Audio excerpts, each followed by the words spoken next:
Une journée off le lundi. Ce mardi, Paul Put s'est entraîné avec un groupe de 21 joueurs. Naby Keita est à Liverpool pour des examens médicaux. Et Ali Keita, lui, est resté à l'hôtel pour des soins. Le gardien d'Östersund traîne à une légère douleur au niveau de la cheville. Il a été donc ménagé à l'occasion de la séance d'entraînement de ce mardi. La Guinée, vous le savez, est déjà fixée sur son adversaire en huitième de finale.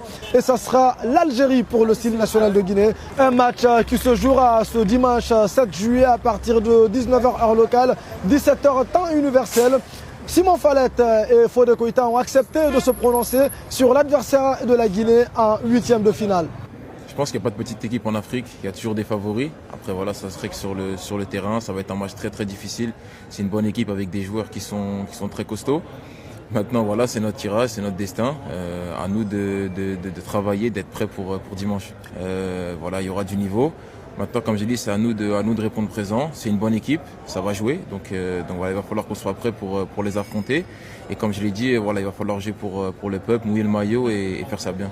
Ouais, tout d'abord, content parce que là, on va avoir affaire à une très grosse équipe. On pourra juger un peu notre niveau, même si ça sera sur une qualification ou une élimination, on va dire direct. Donc aujourd'hui, on est prêt, on a engrangé de la confiance contre le Burundi et j'espère qu'on va continuer justement à grimper en puissance tout au long de cette compétition pour pouvoir atteindre notre objectif. Jouer l'Algérie, c'est motivant ou on se dit que c'est une équipe plus forte donc on n'a pas de chance? On va dire, on mentira pas si on dit qu'on part ad Sauder sur ce match-là. Après, je pense qu'il faut venir avec beaucoup de motivation et de l'humilité parce que voilà, c'est des nations qui sont habituées justement au dernier carré à chaque fois. Et aujourd'hui, rester focus et travailler, bien se reposer pour pouvoir justement affronter cette équipe et la mettre en difficulté et passer au second tour. Justement, le fait justement d'arriver sur la pointe des pieds, on a eu un très bon exemple avec l'équipe de France aujourd'hui qui sont champions du monde et qui ont justement commencé à pas de la meilleure des manières. Aujourd'hui, je ne sais pas si les équipes nous prendront un peu de haut, on va dire, en pensant que ça sera facile au vu de notre préparation.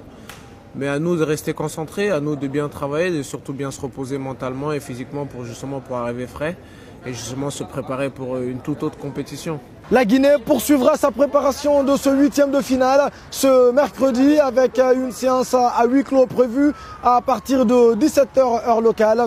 Le style national donc a quelques jours pour affûter, régler les tout derniers détails avant d'affronter un ogre de ce tournoi. Restez donc scotché à Flash Chili pour obtenir les toutes dernières informations liées à la sélection guinéenne. Rendez-vous ce mercredi pour le prochain numéro. Foot 224, c'est l'actualité du football guinéen en continu. Foot 224, avec le foot, par le foot et pour le foot.